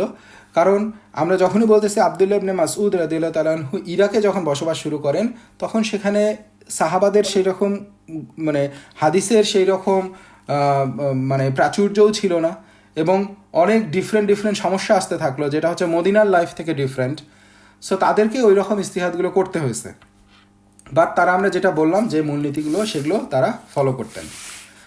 তো এনিওয়ে আমরা আরেকটা বৈশিষ্ট্য এরকম বলতে পারি যে এই যুগে মাযহাব হচ্ছে তাহলে কি ছিল, এই যুগে 4 খলিফার যুগে মাযহাব ছিল একটাই এবং সেটা ছিল খলিফাদের মাযহাব। সো এটা ছিল নবী সাল্লাল্লাহু আলাইহি সাল্লামের যুগের মতো, তা ছিল রাষ্ট্রের সাথে সম্পৃক্ত। প্রত্যেক খলিফার যুগে খলিফার মাযহাবই ছিল একমাত্র মাযহাব, কারণ ইস্তিহাদ ও ইজমা সংক্রান্ত প্রত্যেকটা ক্ষেত্রে খলিফার মতামতই চূড়ান্ত ছিল। যেটা আমরা দেখলাম যে তারা সাহাবাদের সাথে পরামর্শ করে যে মতটা দিতেন সেটা অনেক ক্ষেত্রে সাহাবাদ মানে যে ওয়েটা তারা ফলো করতেন এই হিসেবে তারা খলিফার মতটাই ছিল চূড়ান্ত মত। এবং খলিফা জীবদ্দশায় কেউ কুরআন সুন্নাহর আলোকে তার গৃহীত কোনো সিদ্ধান্তে প্রকাশ্য বিরোধিতা করতেন না। কিন্তু যেটা হতো, এক খলিফার পরে যখন সেই খলিফা চলে গিয়ে অন্য খলিফা আসতো, সে হয়তো আগের খলিফার কোনো মতের মানে সেখান থেকে সরে গিয়ে তারা অন্য আরেকটা মত দিতেন, কিন্তু সেক্ষেত্রেও তার মতটাকে তখন সবাই গ্রহণ করত। অর্থাৎ যখন যে খলিফা হিসেবে আসছেন তার মতটাই সেখানে প্রাধান্য পাইত। সো এখানেও সেজন্য বিভ্রান্তির তেমন কোনো সুযোগ ছিল না, এবং তাদের মধ্যে ঐক্য ছিল এবং মতানৈক্য থেকে তারা দূরে থাকছেন, এবং খলিফার সিদ্ধান্তই চূড়ান্ত সিদ্ধান্ত ছিল। সো তাদের মধ্যে কোনো বিভেদ ছিল না। সো আমরা যদি এখন সামারি করি এই যুগটা তাহলে কীরকম ছিল, যে ন্যায়নিষ্ঠ চার খলিফার যুগে কুরআন সুন্নাহর আলোকে সিদ্ধান্ত গ্রহণের ব্যাপারে ফিকের মূলনীতি অর্থাৎ ইজমা এবং কিয়াস তথা ইস্তিহাদের উপর, ইস্তিহাদের যে ভিত্তি এটা স্থাপিত হয়েছিল। এবং আমরা যেটা দেখছি যে নতুন নতুন অঞ্চল বিজয়ের ফলে মুসলিমরা বিভিন্ন জাতির বৈচিত্র্যময় বিভিন্ন কালচারের সংস্পর্শে আসে। এই জন্য নতুন নতুন সমস্যা তৈরি হয়, যেটা শরিয়ার ক্ষেত্রে সুনির্দিষ্টভাবে আলোচনা করা হয় নাই।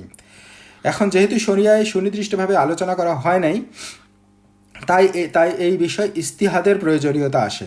সো এই জন্য ইস্তিহাদ করে যাতে বিভিন্ন মানে মতপার্থক্যটাকে সর্বনিম্ন রাখার জন্য খলিফারা যেটা করতেন, তারা ইস্তিহাদের কিছু পদ্ধতি প্রণয়ন করছিলেন। সেক্ষেত্রে আমরা দেখছি যে তারা সাহাবাদের পরামর্শ নিতেন, অধিকাংশ সাহাবারা যেটা বলতেন সেটা মেনে নিতেন, এবং অনেক ক্ষেত্রে নিজেও ইস্তিহাদ করে চূড়ান্ত সিদ্ধান্ত দিতেন। ফলে তাদের মধ্যে ঐক্য বৃদ্ধি পেত, এবং এ কারণেই এই যুগে মুসলিম উম্মার মধ্যে কোনো দলাদলিরও সৃষ্টি হয় নাই। এবং যেটা দেখলাম যে এই যুগে চার খলিফার যুগে কেবল একটাই মাঝহাব ছিল, সেটা হচ্ছে তাদের খলিফাদের মাঝহাব, এবং আইন প্রণয়নে একতাবদ্ধ পন্থা অনুসরণের ফলে এই যুগে শেষ অবধি রাষ্ট্রবিচ্ছিন্ন কোনো মাযহাব গড়ে ওঠে নাই। তো এবং আমরা যেটা দেখলাম সাহাবাদের ইস্তিহাদের ক্ষেত্রে সাহাবাদের পরস্পরের এই মানে ব্যক্তিগত মত প্রয়োগের ক্ষেত্রে কিছু মতপার্থক্য থাকলেও সেই যুগে কোনোরূপ দলাদলি হয় নাই, কারণ তারা একে অপরের মতকে সমর্থন করতেন। এবং তারা যখনই কোনো সহি কোনো মত পাইতেন, যেটা হচ্ছে কোনো সহি হাদিস বা যেটা তাদের কাছে পৌঁছাইতো, তারা সাথে সাথে তাদের নিজেদের ইস্তিহাদ যদি তার ব্যতিক্রম হইতো, সেখান থেকে তাদের নিজেদের মতকে সরাই নিয়ে আসতেন। সো এইটা ছিল আলটিমেটলি খোলাফায়ে রাশিদিনদের সময়টা। এরপরে আমরা দেখব যে তৃতীয় ধাপে সেটা কি হলো। সো তৃতীয় ধাপে যেটা হচ্ছে যে নির্মাণের সময়, বিল্ডিং পার্ট। সো এই পার্টটাকে আমরা বলতেছি যে এটা হচ্ছে উমাইয়া খিলাফতের সময়। তা আমরা আজকে এটা শুরু করি, আমরা হয়তো এটা ডিটেলস এটা শেষ করার আজকে সময় হবে না, কারণ এর মধ্যে আমরা দেখব যে এর মধ্যে মুসলিম উম্মার মধ্যে বেশ কিছু মানে বিপর্যয় আসে। এই বিপর্যয়গুলোর ব্যাপারে, এই বিপর্যয়গুলো আলটিমেটলি এই সময়ের এই ঘটনা প্রবাহগুলো বা এই ফিককেও তারা এফেক্ট করে। সো এইগুলো কীভাবে আসছিল এবং কেন এটাকে এফেক্ট করছিল আমরা ইনশাল্লাহ ডিটেলস জানবো। তো আমরা জাস্ট শুরু করি আজকে ইনশাল্লাহ, আর 10 থেকে 15 মিনিট আমরা আলোচনা করবো এটার উপরে। সো এইটা হচ্ছে যে উমাইয়া খিলাফতটা কিভাবে আসলো, এটা যদি আমরা একটু আলোচনা করি যে উমাইয়া খিলাফা আমরা কেন বলতেছি। তো আমরা দেখলাম যে চার খলিফা যখন ছিলেন, চার খলিফা আলী রাদিয়াল্লাহু তাআলা আনহুর পরে কে খলিফা হবেন, সো এইটা ইভেন আলী রাদিয়াল্লাহু তাআলা আনহুর সময়ই এটা শুরু হয়ে গেছিল। কারণ উসমান রাদিয়াল্লাহু তাআলা আনহুকে যখন শহীদ করা হলো, তখন আলী রাদিয়াল্লাহু তাআলা আনহু আসলেন খলিফা হিসেবে, কিন্তু মুআবিয়া রাদিয়াল্লাহু তাআলা আনহু, যিনি হচ্ছেন সিরিয়ার গভর্নর ছিলেন, উনি সরাসরি আলী রাদিয়াল্লাহু তাআলা আনহুর হাতে বায়াত নিলেন না। কারণ তাদের বক্তব্য ছিল আগে উসমান রাদিয়াল্লাহু তাআলা আনহুর হত্যার প্রতিশোধ নিতে হবে। সো এখানেই একটা ক্ল্যাশ তৈরি হলো, এবং এই ক্ল্যাশ কন্টিনিউ করলো। আলী রাদিয়াল্লাহু তাআলা আনহু তার খিলাফা শেষ করার পরে অল্প কিছু সময়ের জন্য হাসান রাদিয়াল্লাহু তাআলা আনহু খলিফার দায়িত্ব নিয়েছিলেন, আলী রাদিয়াল্লাহু তাআলা আনহুর জ্যেষ্ঠ পুত্র। কিন্তু 6 মাস মতো তার খিলাফা ছিল, কিন্তু সেই সময় মুআবিয়া রাদিয়াল্লাহু তাআলা আনহু নিজেকে খলিফা ডিক্লেয়ার করলেন। বাট মুসলিম উম্মার ঐক্যের সাথে হাসান রাদিয়াল্লাহু তাআলা আনহু খিলাফতের দায়িত্ব থেকে অব্যাহতি দেন, এবং তখন মুআবিয়া রাদিয়াল্লাহু তাআলা আনহুর হাতে একমাত্র খলিফা, উনি তখন খলিফা হিসেবে দায়িত্ব গ্রহণ করেন। সো এই সময় আসলে মুআবিয়া রাদিয়াল্লাহু তাআলা আনহুই খলিফা হিসেবে ছিলেন, এবং এই মুআবিয়া রাদিয়াল্লাহু তাআলা আনহুর সময় থেকে আমরা বলতেছি যে উমাইয়া খিলাফতের শুরু, কারণ উনি ছিলেন উমাইয়া বংশের। সো এবং তার পিতা ছিল আবু সুফিয়ান। সো আবু সুফিয়ান রাদিয়াল্লাহু তাআলা আনহুর ছেলে হচ্ছেন উমাইয়া রাদিয়াল্লাহু তাআলা আনহু। এবং উনি দীর্ঘ সময় প্রায় 20 বছরেরও বেশি সময় তিনি গভর্নর হিসেবে ছিলেন, অ্যারাউন্ড 20 বছর। তো উনি যখন খলিফার দায়িত্ব থেকে অব্যাহতি দেন, তার ছেলে ইয়াজিদ তাকে খিলাফতের দায়িত্ব দেওয়া হয় এবং সে কিছু সময় খলিফার দায়িত্ব পালন করার পরে তার ছেলে অল্প কিছু সময় কয়েক মাসের জন্য খলিফার দায়িত্ব পায়, কিন্তু শারীরিক অসুস্থতার কারণে আসলে সে কন্টিনিউ করতে পারে না। তার মৃত্যুর পরে আলটিমেটলি আবারও দুইটা খলিফা দায়িত্ব মানে তাদের নিজেদেরকে ডিক্লেয়ার করেন। একটা হচ্ছেন আব্দুল্লাহ ইবনে জুবায়ের রাদিয়াল্লাহু তাআলা আনহু, তিনি নিজেকে খলিফা হিসেবে ডিক্লেয়ার করেন এবং সেইখানে আবার যেটা হয় যে আলটিমেটলি উমাইয়ার বংশে থেকেও আবার তারাও আসলে খলিফার দায়িত্ব নেওয়ার জন্য খলিফা হিসেবে নিজেদেরকে ডিক্লেয়ার করে। সো এইখানেও আবার একটা ক্ল্যাশ হয়। তো শেষ পর্যন্ত যেটা হয়, হাজ্জাজ বিন ইউসুফ সে হচ্ছেন কমান্ডার ছিল উমাইয়া খলিফার। সো হাজ্জাজ বিন ইউসুফ তখন আবদুল্লাহ ইবনে জুবাইর রাদিয়াল্লাহু তাআলা আনহুর সাথে তার মানে ওনাকে হত্যা করা হয়, ওনাকে শহীদ করা হয় আবদুল্লাহ ইবনে জুবাইর রাদিয়াল্লাহু তাআলা আনহুকে মক্কায়। তো এনিওয়ে তারপরে যেটা হয় যে আলটিমেটলি তখন আবারও ওই উমাইয়া খলিফাই কন্টিনিউ করতে থাকে। সো এই সময়টা 90 বছরের মতো উমাইয়া খিলাফত চালু থাকে। সো 90 বছরের পরে আলটিমেটলি উমাইয়া খলিফাদেরকে হটায় দিয়ে উৎখাত করে আব্বাসি খিলাফা আসে। সো উমাইয়া খলিফার বিভিন্ন সমস্যার কথা তারা বর্ণনা করে এবং তাদের ইসলাম থেকে বিচ্যুতির কথা তারা বর্ণনা করে এবং তারা আলটিমেটলি তাদের সাথে লড়াই করে তাদেরকে হটায় দিয়ে আলটিমেটলি আব্বাসি খিলাফা আসে।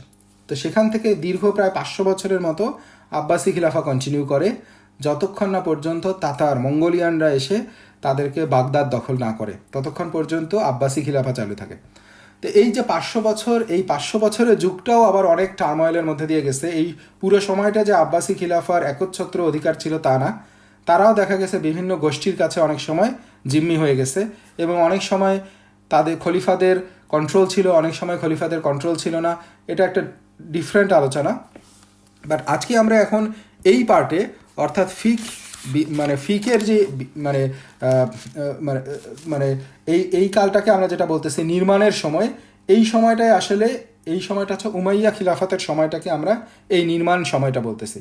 এবং এই উমাইয়া খিলাফতের সময়েই আমরা দেখব যে এর একটা পর্যায়ে গিয়ে হানাফি রহমতুল্লাহ আলাহি, তারপরে মালিকি রহমতুল্লাহ আলাহি তারা জন্মগ্রহণ করেন এবং তারা এই সময় ফিকের চর্চা করেন।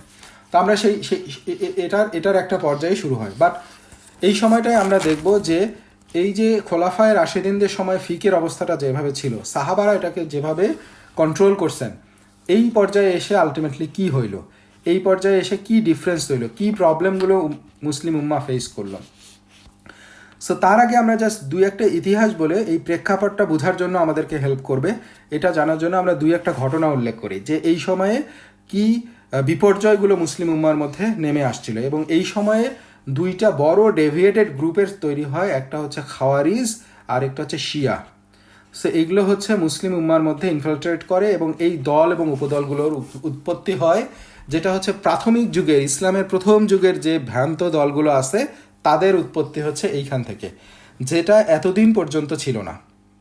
খোলাফায়ে রাশেদিন পর্যন্ত তাদের মানে উদ্ভাব এভাবে হয় নাই, যদিও এর সূত্রপাত হয়ে গেছে উসমান রাদিয়াল্লাহু তাআলা আনহু খিলাফতের সময়ে এবং আমরা দেখছি আলী রাদিয়াল্লাহু তাআলা আনহুর সময় এরা মাথাচাড়া দিয়ে আত্মপ্রকাশ করছে। বাট তাদের যে কর্মকাণ্ড বা তাদের যে ডেভিয়েশন ফিকের ক্ষেত্রে, তাদের যে মানে তারা যে ফিকের ব্যাপারেও তারা যে ভ্রান্তিগুলোর উদ্ভব ঘটাইছে, এগুলো আমরা দেখব উমাইয়া খিলাফতের সময়ে বেশি করে আসছে, তাদের কার্যকলাপগুলো তখন প্রকট হয়েছে। তো আমরা প্রথমে দেখি যে খাওয়ারিজ কাদেরকে বলতেছি এবং শিয়া কাদেরকে বলতেছি। সো আমরা যখন আকিদা নিয়ে আলোচনা করছি, ভ্রান্ত আকিদা, তখন এটার ব্যাপারে আমরা অল্প করে আমরা আলোচনা করছিলাম। বাট আজকে ফিকের স্বার্থে আমরা জাস্ট উল্লেখ করব যে এই মতগুলো কি এবং কখন এটার আবির্ভাব হলো। সো আমরা যখন দেখি যে খাওয়ারিজটা হচ্ছে যে মানে আলটিমেটলি উসমান রাদিয়াল্লাহু তাআলা আনহুর সময়ই ওনার ব্যাপারে বিরোধিতা করার জন্য কিছু বা মুসলিম উম্মার মধ্যে ফাটল ধরানোর জন্য মূলত আমরা যদি ট্রেস ব্যাক করি, আবদুল্লাহ ইবনে সাবা নামে একজন ইহুদি, সে আলটিমেটলি ইসলাম গ্রহণ করে মুনাফিক হয়ে, অর্থাৎ ইসলাম গ্রহণ করে সে মুসলিমদের মধ্যে ফাটল ধরানোর জন্য সে ইসলাম গ্রহণ করে এবং সে ছিল একজন ইহুদি, এবং সে আসলে বিভিন্ন মতবাদ প্রচলন করতে থাকে। তো এই ভ্রান্তিকর এই মতবাদগুলোর মধ্য দিয়ে সে আসলে মুসলিমদের মধ্যে সন্দেহ ঢুকায় দেয়, এবং মিশর, ইরাক, কুফা এই বিভিন্ন জায়গায় তার অনুসারী তৈরি করতে থাকে। তার বক্তব্য বিভিন্ন রকম। ফর এক্সাম্পল, এরকমও বক্তব্য সে দিতে শুরু করে যে আলটিমেটলি ঈসা আলাইহিসসালামকে আল্লাহ তাআলা উঠায় নিয়ে গেছেন, ঈসা আলাইহিসসালাম পরবর্তীতে আবার আসবেন। তো ঈসা আলাইহিসসালামের থেকে হযরত মুহাম্মদ সাল্লাল্লাহু আলাইহি ওয়াসাল্লাম হচ্ছেন আরও শ্রেষ্ঠ, সেই জন্য অবশ্যই হযরত মুহাম্মদ সাল্লাল্লাহু আলাইহি ওয়াসাল্লাম আবার আসবেন। সো এই ধরনের মতবাদ সে দিতে শুরু করলো, এবং সে বলতে শুরু করলো যে সে যতক্ষণ পর্যন্ত হযরত মুহাম্মদ সাল্লাল্লাহু আলাইহি ওয়াসাল্লাম নাই, ততক্ষণ পর্যন্ত সে ওসিয়ত করে গেছেন, এবং সে ওসিয়ত তার বংশের মধ্যে থেকে করে গেছেন এবং আলী রাদিয়াল্লাহু তাআলা আনহুকে করে গেছেন। সো আলী রাদিয়াল্লাহু তাআলা আনহু হচ্ছে খলিফার অধিক মানে মানে সেই হওয়ার হকদার, উসমান রাদিয়াল্লাহু তাআলা আনহু খলিফার হকদার না। এই ধরনের সে বিভিন্ন ভ্রান্তি ছড়াতে শুরু করে, এবং উসমান রাদিয়াল্লাহু তাআলা আনহু যেহেতু তখন মুসলিম উম্মাহ অনেক দূর ছড়ায় গেছে, এবং আর মুসলিম উম্মার আরও বিস্তৃতি হচ্ছে, বিভিন্ন জায়গা মুসলিমদের মানে ইসলামের আন্ডারে আসতেছে। সো এই সময় কোথায় কে গভর্নর হচ্ছে, কিভাবে এই সম্পদগুলো বন্টন হচ্ছে, এগুলোর ব্যাপারে বিভিন্ন জায়গা থেকে আপত্তি আসতে শুরু করে। কারণ আমরা একটা জিনিস বুঝতে পারি যে নবী পাক সাল্লাল্লাহু আলাইহি সাল্লামের সময়ে উনি তো ডেফিনেটলি ছিলেন একজন নবী, শ্রেষ্ঠ লিডার, তাকে সবাই অনুসরণ করছে, তার বক্তব্যই মানে শিরোধার্য। এরপরে আবু বকর, তার গ্রহণযোগ্যতাও ছিল এক লেভেলের। তারপরে হচ্ছে ওমর রাদিয়াল্লাহু তাআলা আনহু, তার গ্রহণযোগ্যতাও ছিল এক লেভেলের। আস্তে আস্তে গ্রহণযোগ্যতা মানে ওমর রাদিয়াল্লাহু তাআলা আনহু ছিলেন আবু বকর রাদিয়াল্লাহু তাআলা ছিলেন ওমর রাদিয়াল্লাহু তাআলা থেকে শ্রেষ্ঠ, ওমর রাদিয়াল্লাহু তাআলা ছিলেন উসমান থেকে শ্রেষ্ঠ, উসমান রাদিয়াল্লাহু তাআলা ছিলেন আলী রাদিয়াল্লাহু তাআলা শ্রেষ্ঠ। সো আস্তে আস্তে যত গেছে শ্রেষ্ঠত্বের মানদণ্ডে আস্তে আস্তে পিছনে গেছে। আবার আমরা যদি চিন্তা করি ওই সময় মুসলিম উম্মা কোথায় ছিল, মুসলিম উম্মা ছিল নবী পাক সাল্লাল্লাহু আলাইহি সাল্লামের একটা গণ্ডির মধ্যে ছিল। আলটিমেটলি যখন এরপরে খোলাফায়ে রাশিদিনদের সময় আসলো, আমরা দেখলাম 10-20 বছরের মধ্যে উসমান রাদিয়াল্লাহু তাআলার সময় এসে এক বিশাল মানে মানে মানে পৃথিবীর এক বিশাল অংশ মুসলিমদের করতলে চলে আসলো। তার মানে এইটাকে কন্ট্রোল করা, এখন যারা নতুন মুসলিম হচ্ছে তারা যে আসলে ইসলামকে ভালোবেসে, সাহাবাদের মতো ইসলামকে ভালোবেসে মুসলিম হচ্ছে, নট নেসেসারিলি। অনেকে মানে এটা জাস্ট ইসলাম মুসলিম হলে সে সুযোগ সুবিধা পাচ্ছে সেই জন্য মুসলিম হচ্ছে। অনেক মুনাফিক যারা এই যে আব্দুল্লাহ ইবনে সাবার মতো যারা মুসলিমদের মধ্যে ঢুকে পড়তেছে ইসলামের মধ্যে, কারণ এই অল্প সময়ের মধ্যে এই বিশাল অংশকে কন্ট্রোল করা, এবং এদের মধ্যে যে সবাই একদম ইসলামের ছায়াতলে এসে খাঁটি মুসলিম তাও না। সো এই জন্য ফিতনাগুলো শুরু হতে শুরু করলো, এবং আমরা যদি ইতিহাসের দিকে তাকাই এটাই স্বাভাবিক, এটাই হওয়ার কথা। সো এই ধরনের ক্ষেত্রে এসে উসমান রাদিয়াল্লাহু তাআলার সময় এসে সে যেভাবে এটাকে কন্ট্রোল করছেন, সেখানে অনেকে বলতে শুরু করলো তার এই মত পছন্দ না, সে এখানে গভর্নর হিসেবে যাকে পাঠাচ্ছেন এইভাবে আমাদের পছন্দ না। আরেকজন এসে বললো সম্পদ যেভাবে বন্টন করছেন আমাদের পছন্দ না। তো এই ধরনের ফিতনাগুলো তৈরি হতে শুরু করলো, এবং ওই আব্দুল্লাহ ইবনে সাবাই বা সাবাই গ্রুপ তারাও এরকম বিভিন্ন ভ্রান্তি ছড়াইতে শুরু করলো, এবং আস্তে আস্তে দল তৈরি করতে শুরু করলো, এবং এরই একটা প্রেক্ষাপটে উসমান রাদিয়াল্লাহু তাআলাকে শহীদ করা হলো। এখন উসমান রাদিয়াল্লাহু তাআলাকে যখন শহীদ করা হলো, যারা বিদ্রোহীরা যারা উসমান রাদিয়াল্লাহু তাআলাকে শহীদ করলো তারা তখন বললো এখন খলিফা কে হবে। এখন তারা আলী রাদিয়াল্লাহু তাআলাকে পুশ করলো, এবং এটা আরও অনেক বড় হিস্ট্রি, কীভাবে আলী রাদিয়াল্লাহু তাআলা প্রথমে রাজি হচ্ছিলেন না, একসময় গিয়ে উনি রাজি হলেন, যেহেতু আলটিমেটলি উনিই ছিলেন এখন এই অবস্থা কন্ট্রোল করার জন্য মুসলিম উম্মার স্বার্থে একজন স্ট্রং লিডার দরকার, এবং আলী রাদিয়াল্লাহু তাআলা থেকে ওই সময় আর কেউ যোগ্য নাই। সো আলী রাদিয়াল্লাহু তাআলা এই পরিস্থিতিতেও তিনি দায়িত্ব গ্রহণ করলেন, কিন্তু তার এই সৈন্যবাহিনী বা তার ফলোয়ারদের মধ্যে এই বিদ্রোহীরাও ছিল, তার ইনফিল্ট্রেট করছে তার সৈন্যবাহিনীর মধ্যে। এখন ক্লিয়ার তো না কে আসলে বিদ্রোহী গ্রুপ, কে আসলে, কারণ ওইটা হচ্ছে ফিতনার সময়, কে কোন গ্রুপের মধ্যে, এই এক বড় ফিতনা। সেখানে সাহাবারাও আছে, খাঁটি মুসলিমরাও আছে, আবার এই বিদ্রোহীরাও আছে।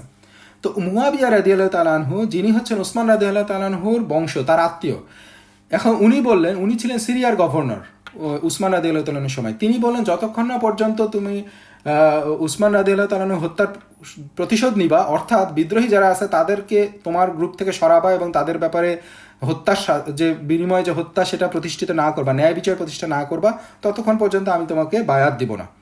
এখন মুয়াবিয়া রাদিয়াল্লাহু তাআলা, সিরিয়া হচ্ছে ইম্পর্টেন্ট জায়গা, এবং একটা বিশাল জনগোষ্ঠী তার ফলোয়ার, উনিও গভর্নর হিসেবে খুবই জনপ্রিয় ছিলেন। তারা যখন মানে বায়াত দিচ্ছে না আলী রাদিয়াল্লাহু তাআলাকে, তখন আলী রাদিয়াল্লাহু তাআলা তার খিলাফতকে স্ট্রংলি প্রতিষ্ঠা করতে পারছেন না, এবং উনি যদি এই স্ট্রংলি মুসলিম উম্মাকে কন্ট্রোল না করে শাস্তি দিতে যান, কাকে শাস্তি দিবেন? এই ক্ষেত্রে আবার আরেক প্রবলেম তৈরি হয়ে যাচ্ছে, কারণ পুরো ফিতনা, সব কিছু ক্লিয়ার না। এই জন্য তার বক্তব্য ছিল আগে আমাকে বায়াত দাও, আমরা একমতে আসি, আমরা বসি, এবং তারপরে আমরা আমাদের মধ্যে যারা ঢুকে পড়ছে বিদ্রোহীরা তাদেরকে আইডেন্টিফাই করে আমরা শাস্তি দিব। কিন্তু মুয়াবিয়া রাদিয়াল্লাহু তাআলা আনহু এটা মানলেন না, এবং এই পক্ষেই ছিলেন আয়েশা রাদিয়াল্লাহু তাআলা আনহু। এবং এরই প্রেক্ষাপটে আমরা দেখছি 35 হিজরিতে যখন আলী রাদিয়াল্লাহু তাআলা আনহু খিলাফতের দায়িত্ব নেন, 36 হিজরিতে জামালের যুদ্ধ সংঘটিত হয়। এক্ষেত্রে যেটা হয় যে আয়েশা রাদিয়াল্লাহু তাআলা আনহু উনি এবং আরও কিছু সাহাবী তাদের নেতৃত্বে একটা গ্রুপ এবং আলী রাদিয়াল্লাহু তাআলা আনহু নেতৃত্বে একটা গ্রুপ মুখোমুখি হয়। কিন্তু এটা আসলে মুসলিমদের জন্য মেনে নেওয়া খুবই কষ্টকর যে কিভাবে সাহাবারা একে অপরের সাথে আয়েশা রাদিয়াল্লাহু তাআলার সাথে আলী রাদিয়াল্লাহু তাআলা আনহু কনফ্রন্টেশনে যাবে, যুদ্ধে যাবে। এবং সঠিক ইতিহাস হচ্ছে তারা আসলে যুদ্ধে যায়ও নাই। তারা যখন সৈন্যবাহিনী দুটো মুখোমুখি হয়েছে, তারা যেটা করছে, তারা পরামর্শের ভিত্তিতে, আলোচনার ভিত্তিতে তারা একমত হয়েছে যে আলী রাদিয়াল্লাহু তাআলা আনহুর খিলাফতকে তারা সুসংহত করবে, তারা একমত হবে এবং তারা বিদ্রোহীদেরকে দমন করবে। তাদের মধ্যে যখন মতপার্থক্য দূর হয়ে গেছে, সেই রাতেই বিদ্রোহীরা যারা ছিল তারা দেখছে যে এখন তারা যদি একমত হয়ে যায় তাহলে তো আমাদের সমস্যা, আমাদেরকে তারা আইডেন্টিফাই করে ফেলবে। তখন তারা যেটা করলো, ওই রাতে তারা এই আলী রাদিয়াল্লাহু তাআলা আনহুর যে সৈন্য, তাদের থেকে আয়েশা রাদিয়াল্লাহু তাআলা আনহু তাদের ওখানে যারা সৈন্যবাহিনী ছিলেন তাদেরকে তীর নিক্ষেপ শুরু করে, এবং একইভাবে তাদের মধ্যে ইনফিলট্রেট করে তারা এই পক্ষ থেকে এই পক্ষে, মানে তারা আসলে এই যুদ্ধটা শুরু করে দেয়। এবং রাতের অন্ধকারে যখন এক পক্ষের উপর থেকে আরেক পক্ষের উপরে এরকম পাল্টা হামলা চলতে থাকে, তখন আলটিমেটলি এই একটা পর্যায়ে গিয়ে তাদের মধ্যে সংঘর্ষ বেঁধে যায়, কারণ তারা আত্মরক্ষার জন্য তারা সংঘর্ষে লিপ্ত হয়ে যায়।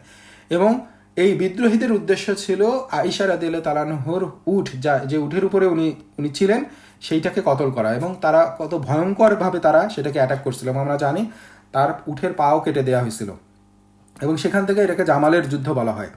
সো একটা পর্যায়ে গিয়ে আলটিমেটলি এই যুদ্ধ স্টপ হয়, এবং আয়েশা রাদিয়াল্লাহু তাআলা আনহু ও আলী রাদিয়াল্লাহু তাআলা আনহুর হাতে সব কিছু ছেড়ে দিয়ে উনি তখন মানে ফিরে আসেন, এবং আলী রাদিয়াল্লাহু তাআলা আনহু তাকে ফিরে আসার জন্য সব ব্যবস্থা করে দেন। সো আলটিমেটলি এখান থেকে তাদের মধ্যে একটা সমঝোতা হইল। কিন্তু আবারও পরের বছর আমরা দেখব মুয়াবিয়া রাদিয়াল্লাহু তাআলা আনহু তখনও মেনে নেন না। মুয়াবিয়া রাদিয়াল্লাহু তাআলা আনহুর সাথেও এই আলী রাদিয়াল্লাহু তাআলা আনহু সৈন্যবাহিনীর যুদ্ধ হয়, সেটাকে বলা হয় সিফিনের যুদ্ধ, সেটা হচ্ছে 37 হিজরিতে হয়।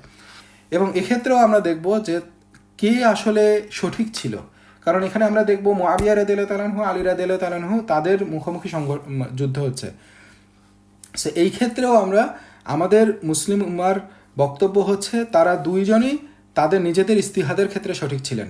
আমরা সরাসরি বলবো না যে এই সাহাবারা ভুল পথে ছিলেন, এই সাহাবারা সঠিক ছিলেন, বাট তাদের মধ্যে অধিক সঠিক অবস্থায় ছিলেন আলী রাদিয়াল্লাহু তাআলা আনহু, এবং তার মতটাই হচ্ছে অধিক স্ট্রং। এবং মুসলিম উম্মার সাথে তার বক্তব্য, তার মুয়াবিয়া রাদিয়াল্লাহু তাআলা আনহু যদি আলী রাদিয়াল্লাহু তাআলা আনহুর বায়াত দিতেন তাহলে এই জিনিসগুলোকে অ্যাভয়েড করা সম্ভব হতো। কিন্তু তারাও যেটার জন্য লড়াই করছেন, তারাও তাদের ইস্তিহাদের ব্যাপারেও তারা সঠিক ছিলেন। সো কারণ তারা আসলে ক্ষমতার জন্য বা একজন আরেকজনের উপরে রেশারেশির জন্য তারা এই যুদ্ধের সম্মুখীন হন নাই। তারা মানে তারা যে ব্যাপারে যেটাকে সঠিক মনে করছেন সেইটাকে প্রতিষ্ঠা করার জন্য এই লড়াইয়ের সম্মুখীন হয়েছেন। কিন্তু আলটিমেটলি একটা পর্যায়ে গিয়ে আবারও মুয়াবিয়া এবং আলী রাদিয়াল্লাহু তাআলা আনহুর মধ্যে সমঝোতার একটা অবস্থা চলে আসে। এই পর্যায়ে যখন খাওয়ারিজরা যখন তারা দেখে যে এই আলী রাদিয়াল্লাহু তাআলা আনহু মুয়াবিয়া রাদিয়াল্লাহু তাআলা আনহুর সাথে সমঝোতা করার চেষ্টা করতেছে বা তাদের মধ্যে একটা সমঝোতা হয়ে যাইতে পারে, তখন আলটিমেটলি এই যে বিদ্রোহীরা ছিল তারা আলী রাদিয়াল্লাহু তাআলা আনহুকেও কাফের ডিক্লেয়ার করে, যেমনভাবে তারা উসমান রাদিয়াল্লাহু তাআলা আনহুকে কাফের ডিক্লেয়ার করছিল এবং উসমান রাদিয়াল্লাহু তাআলা আনহুকে তারা শহীদ করছিল। কারণ তাদের বক্তব্য এবং তাদের চাহিদা বা তারা যেভাবে কুরআনকে বুঝছে সেইটার ব্যতিক্রম ছিলেন উসমান রাদিয়াল্লাহু তাআলা আনহু। তাদের মতের তারা ছিলেন উগ্রপন্থার আর কি। তাদের মতে হচ্ছে কোনো একটা কাজে কেউ যদি ভুল কিছু করে, কোনো যদি হারাম কিছু করে, তাহলে আলটিমেটলি সে কাফের হয়ে যাবে এবং তাকে হত্যা করতে হবে, এবং সে যদি খলিফা হয় তাহলে তাকে হত্যা করতে হবে এবং খলিফা থেকে পদচ্যুতি করতে হবে। তারা যেহেতু বলছে উসমান রাদিয়াল্লাহু তাআলা স্বজনপ্রীতি করছেন উনি গভর্নরদের নিয়োগে স্বজনপ্রীতি করছেন, সম্পদ বন্টনের ক্ষেত্রে স্বজনপ্রীতি করছেন, এগুলো হারাম। তো এগুলোর ক্ষেত্রে উসমান রাদিয়াল্লাহু তাআলা আনহুকেও এখন হত্যা করতে হবে। সো এইভাবে তারা তাকে হত্যা করছে, করে তারা আলী রাদিয়াল্লাহু তাআলা আনহুকে সামনে নিয়ে এসে তার সৈন্যবাহিনীর মধ্যে ইনফিলট্রেট করছে। কিন্তু যখন আলী রাদিয়াল্লাহু তাআলা আনহুও মুআবিয়া রাদিয়াল্লাহু তাআলা আনহুর সাথে সমঝোতা করার একটা প্রেক্ষাপট তৈরি হয়েছে, তখন তারা আলী রাদিয়াল্লাহু তাআলা আনহুকেও কাফের ডিক্লেয়ার করছে। কারণ তাদের বক্তব্য হচ্ছে যে তাদের সাথে কিভাবে সমঝোতা হবে, তারা তো ইসলাম থেকে খারিজ হয়ে গেছে, তারা কাফের হয়ে গেছে, তাদের সাথে যুদ্ধ করতে হবে, তাকে যুদ্ধ করে তাদেরকে খতম করতে হবে। তাদের সাথে কোনো সমঝোতা মানেই হচ্ছে এটা কোরআনের বিরোধিতা করা। সো আলী রাদিয়াল্লাহু তাআলা আনহুকে তারা কাফের ডিক্লেয়ার করে, এবং এইখান থেকে তারা আলী রাদিয়াল্লাহু আনহুর দল থেকে আলাদা হয়ে নিজেদেরকে এইভাবে তারা বিচ্ছিন্ন করে ফেলে, এবং এইখান থেকে তাদেরকে বলা হয় খাওয়ারিজ, যারা এই খারিজ হয়ে গেল, যারা চরমপন্থা অবলম্বন করলো। এবং আলী রাদিয়াল্লাহু তাআলা আনহু তাদেরকে চরমভাবে দমন করেন। এটাই হচ্ছে রাসূল সাল্লাল্লাহু আলাইহি সাল্লামের নির্দেশনা, যে এরকম যুগে যুগে আসবে, কিন্তু যখনই তারা আসবে তাদেরকে নিশ্চিহ্ন করতে হবে, কঠোর হস্তে তাদেরকে দমন করতে হবে। তো এই হচ্ছে খাওয়ারিজ। এখন ফিকের সাথে খাওয়ারিজ, আচ্ছা তার আগে শিয়াটা আমরা শর্ট করে বলি, আমরা ইনশাআল্লাহ 2-3 মিনিটে আজকে আর আলোচনা আগাবো না। সো শিয়াদের ক্ষেত্রে যেটা হচ্ছে, ওই আবদুল্লাহ ইবনে সাবা বা তার অনুসারীরা বা এরপরে বিভিন্ন লোক যে মতবাদগুলো ছড়াতে থাকে যে আলী রাদিয়াল্লাহু তাআলা ছিলেন ওসিয়তপ্রাপ্ত, উনি হচ্ছেন খলিফার হকদার, এই করতে করতে একদল যেটা করে আলী রাদিয়াল্লাহু তাআলা আনহুকে আল্লাহর স্থানে নিয়ে যায়। তারা তাকে মানে মানে মানে তাকে এমনভাবে এক একটা লেভেলে এক একজন করে। কেউ করে হচ্ছে উনি হচ্ছেন আবু বকর ওমরের থেকেও, উসমান রাদিয়াল্লাহু তাআলা তাদের থেকেও বেটার ছিলেন, উনি হচ্ছেন প্রথম খলিফার হকদার ছিলেন। এই পর্যায়ে কেউ থাকে তারা যারা অন্য সাহাবাদেরকে গালিগালাজ করে বা তারা অন্যায়ভাবে খিলাফতের দায়িত্ব নিয়েছেন মনে করে। আবার একটা এক্সট্রিম পর্যায়ে তারা আলী রাদিয়াল্লাহু আনহুকেও গড মনে করতে শুরু করে, তারা তাদেরকে পূজা করতে শুরু করে। সো এগুলো হচ্ছে শিয়াতু আলী, মানে আলীর দল। এইরকমভাবে তারা আত্মপ্রকাশ করে, এবং এরা আরও ভয়ঙ্করভাবে আত্মপ্রকাশ করে। আমরা দেখব যে আলটিমেটলি আরও পরে আলী রাদিয়াল্লাহু তাআলার পরে হাসান রাদিয়াল্লাহু তাআলা আসে, তারপরে মুআবিয়া রাদিয়াল্লাহু তাআলার ক্ষমতা, তারপরে ইয়াজিদ, সেই সময় হোসাইন রাদিয়াল্লাহু তাআলাকে হত্যা করা হয় ইয়াজিদের যখন খলিফার দায়িত্ব ছিল। এরপরে তারা আলটিমেটলি যারা আলী রাদিয়াল্লাহু আনহুকে পূজা করতে থাকে, এবং আলী রাদিয়াল্লাহু তাআলা আনহুর বংশকেই তারা মনে করে পূজনীয়, এবং 12 ইমাম, তাদের ওই বংশধারায় ইমামরা আসবে, এবং তারাই হচ্ছে ওহীপ্রাপ্ত হয়, এবং তাদের মতগুলোকেই তারা গ্রহণ করে, এবং সাহাবাদেরকে তারা উপেক্ষা করে, এবং অনেক ক্ষেত্রে এমনও এক্সট্রিম আছে যারা মনে করে জিবরিল আলাইহিস সালাম ভুল করে আলী রাদিয়াল্লাহু তাআলা আনহুকে নবুয়ত না দিয়ে মুহাম্মদ সাল্লাল্লাহু আলাইহি সাল্লামকে নবুয়ত দিয়েছেন, নাউজুবিল্লাহ। সো এইরকম এক্সট্রিম মতও অনেকে প্রকাশ করে। আবার অনেকে মনে করে যে কুরআনে আরও অনেক সূরা ছিল যেগুলো আলটিমেটলি সাহাবারা উসমান রাদিয়াল্লাহু তাআলার সময় যখন কুরআন সংকলন হয়েছে বা তার আগে সাহাবারা এটাকে গায়েব করে দিছে। এই কুরআনের এই সূরাগুলোতে আলী রাদিয়াল্লাহু তাআলা আনহুর মর্যাদা বলা ছিল, তার নবুয়তের ব্যাপারে বলা ছিল। সো তারা এগুলো বিশ্বাস করে। সো এনিওয়ে, এই হচ্ছে শিয়াপন্থী যারা হচ্ছে শিয়াতু আলী হিসেবে প্রথমে আসে, এবং তারা শিয়া হিসেবে আত্মপ্রকাশ করে। তারপরে আমরা আরেকটা যেটা বললাম, আবদুল্লাহ ইবনে জুবায়ের রাদিয়াল্লাহু তাআলা আনহুর সময়ের যে ফিতনাটা, উনি যখন ইয়াজিদের পুত্র মুয়াবিয়া সে যখন চলে গেল, তখন সে নিজেকে খলিফা হিসেবে ডিক্লেয়ার করলো। সেক্ষেত্রে একটা কনফ্লিক্ট তৈরি হয় তাদের মধ্যে, তাকে শহীদ করা হয়।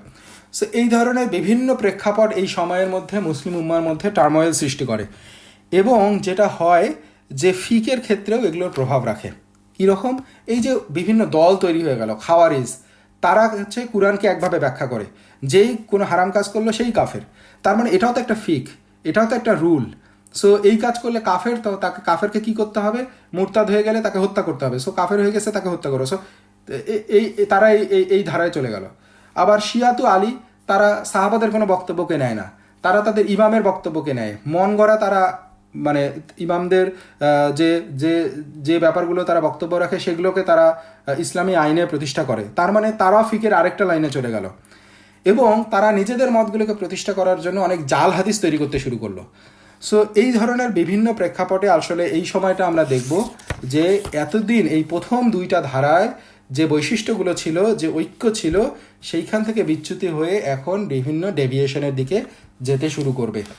এবং এরই একটা প্রেক্ষাপটে আমরা দেখব মূল ধারার যে আলেমরা, বড় বড় ইমাম হিসেবে যারা পরিচিত আছেন এবং অনেক ইমাম ছিলেন যারা এখন আর তাদের ফিকগুলোকে ইউজ করা হয় না, শুধু 4টা প্রতিষ্ঠিত ইমাম।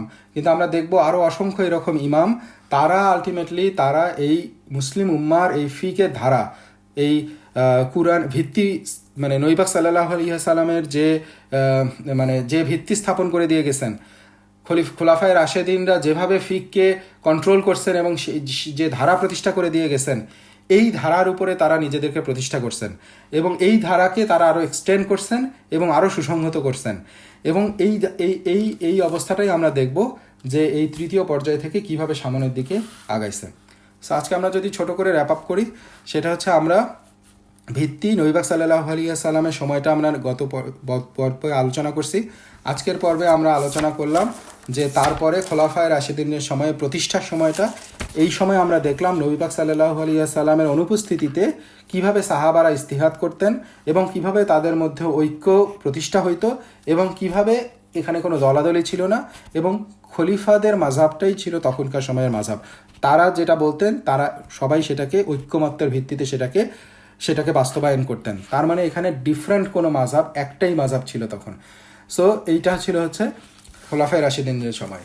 এরপরে তৃতীয় পর্যায়ে আমরা যেটা আলোচনা করলাম, এখানে ফিকের অবস্থাটা কী ছিল, কি কি কারণে তাদের মধ্যে বিভাজন হয়েছে, কি কি কারণে ফিকের বৈশিষ্ট্যটা কী ছিল, আমরা নেক্সট দিন আলোচনা করব। বাট আমরা তার আগে ওই সময়ে মুসলিম উম্মার মধ্যে যে টার্ময়েলগুলো ছিল এবং বিভিন্ন ডেভিয়েটেড গ্রুপ তৈরি হয়েছিল, তাদের ব্যাপারে একটু আলোচনা করলাম, কারণ এই জিনিসগুলো সামনে আরও প্রকটভাবে আসবে এবং আরও দলাদলি এবং আরও বিভিন্ন ডেভিয়েশনের কারণে বিভিন্ন ডেভিয়েটেড ফিকের ধারা তৈরি হবে, যেগুলো আমরা ইনশাল্লাহ, যেগুলো হচ্ছে মূল ধারাকে মূল ধারা যে প্রতিষ্ঠা হলো, এইসব কারণেই তারা আরও কীভাবে আলেমরা এটাকে সুসংহত করলো, এই জিনিসগুলো আমরা সামনের দিকে ইনশাল্লাহ দেখব। এনিওয়ে আজকে আমরা ইনশাল্লাহ এখানেই রাখি। আমরা নেক্সট দিন এখান থেকে এই তৃতীয় পর্যায়ে নির্মাণ, এই সময়টা থেকেই আবার আলোচনা করবো ইনশাল্লাহ।